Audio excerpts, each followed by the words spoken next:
ધોરણ 12 પછી શું કરવું, કયા પ્રોગ્રામમાં એડમિશન લેવું, કઈ કોલેજ પસંદ કરવી, જીકાસ સ્ટુડન્ટ ફોર્મ કેવી રીતે ભરવું? रुको जरा सबर करो। જો આ પ્રશ્નો તમને પણ મૂંઝવે છે તો હવે ચિંતા કરવાની જરૂર નથી. જીકાસ ગુજરાત કોમન એડમિશન સર્વિસીસ તમારી એડમિશન પ્રક્રિયાને બનાવે છે સરળ, પારદર્શક અને સુવ્યવસ્થિત. ચાલો હવે સ્ટેપ બાય સ્ટેપ સમજીએ કે જીકાસ પોર્ટલ પર રજિસ્ટ્રેશન અને ફોર્મ કેવી રીતે ભરવું. अबे जल्दी बोल, कल सुबह पनवेल निकलना है। स्टेप 1, क्विक रजिस्ट्रेशन शुरू करो. ये जिकास है, कोई करण जौहर का कॉलेज नहीं. अपनी पूरी डिटेल्स लिखिए. સૌથી પહેલા ગૂગલ પર જીકાસ સર્ચ કરો અને તેની ઓફિશિયલ વેબસાઇટ ઓપન કરો. અહીંયા તમને ક્વિક રજિસ્ટ્રેશનનો વિકલ્પ મળશે.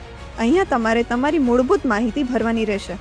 નામ જે માર્કશીટ મુજબ, જન્મ તારીખ, મોબાઈલ નંબર અને ઈમેલ આઈડી. ફોર્મ સબમિટ કર્યા બાદ તમને મોબાઈલ અને ઈમેલ પર ઓટીપી મળશે, જે દાખલ કરીને રજિસ્ટ્રેશન પૂર્ણ કરો. યાદ રાખો, મોબાઈલ અને ઈમેલ પોતાના જ આપવા, જેથી પ્રવેશ સંબંધિત માહિતી સમયસર મળી રહે. સ્ટેપ 2, લોગિન કરો. स्वैग से करेंगे सबका स्वागत। રજિસ્ટ્રેશન પૂર્ણ થયા બાદ તમને યુઝર આઈડી અને પાસવર્ડ મળશે. તેનો ઉપયોગ કરી પોર્ટલમાં લોગિન કરો. સ્ટેપ 3, ડેશબોર્ડ અને પ્રોસેસ સમજો. हर स्टेप जरूरी है क्योंकि पिक्चर अभी बाकी है मेरे दोस्त। लॉगिन પછી તમારા ડેશબોર્ડ પર અલગ અલગ સ્ટેપ્સ દેખાશે. આ બધા સ્ટેપ્સ એક પછી એક પૂર્ણ કરવાના રહેશે.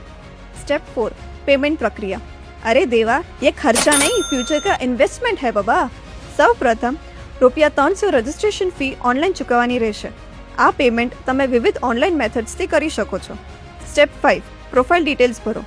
ये कोई सोशल मीडिया बायो नहीं, यहाँ डिटेल्स क्यूट नहीं, करेक्ट चाहिए. હવે તમારી પ્રોફાઇલ ડિટેલ્સ ભરવાની રહેશે. અહીંયા તમારે તમારો કરંટ એડ્રેસ દાખલ કરવો અને જો પરમનન્ટ એડ્રેસ સેમ હોય તો સેમ એઝ કરંટ પર ટિક કરી કોપી કરી શકો છો. તમારો ફોટો અને સિગ્નેચર અપલોડ કરો. Step 6, academic details. અરે ઓ બબુઆ, કહાં તક પડે હો? હવે તમારે તમારા અભ્યાસ સંબંધિત માહિતી ભરવાની રહેશે. 10મા ધોરણની ડિટેલ્સ, 12મા ધોરણ કે ડિપ્લોમા કે ડિગ્રીની ડિટેલ્સ. કેટલાક કિસ્સાઓમાં ફેચ ડેટાથી માહિતી ઓટોમેટિક આવી શકે છે. નહીં આવે તો મેન્યુઅલી ભરવું પડશે. Step 7, course and college preference filling. एक कॉलेज को चुन चुन के पसंद करिएगा. આ સૌથી મહત્વનું સ્ટેપ છે. અહીંયા તમે તમારી પસંદગી મુજબ કોલેજ અને કોર્સ માટે પ્રેફરન્સ ઓર્ડર મૂકશો. જે વિકલ્પ સૌથી વધુ પસંદ હોય તેને પ્રથમ સ્થાન પર મૂકવું. Step 8, document upload. ये डॉक्यूमेंट्स मुझे दे दे ठाकुर. હવે જરૂરી ડોક્યુમેન્ટ્સ અપલોડ કરવાના રહેશે. માર્કશીટ્સ, લાગુ પડતા કિસ્સામાં જાતિનો દાખલો. ધ્યાન રાખો, બધા ડોક્યુમેન્ટ્સ સ્પષ્ટ અને વાંચી શકાય તેવા હોવા જોઈએ.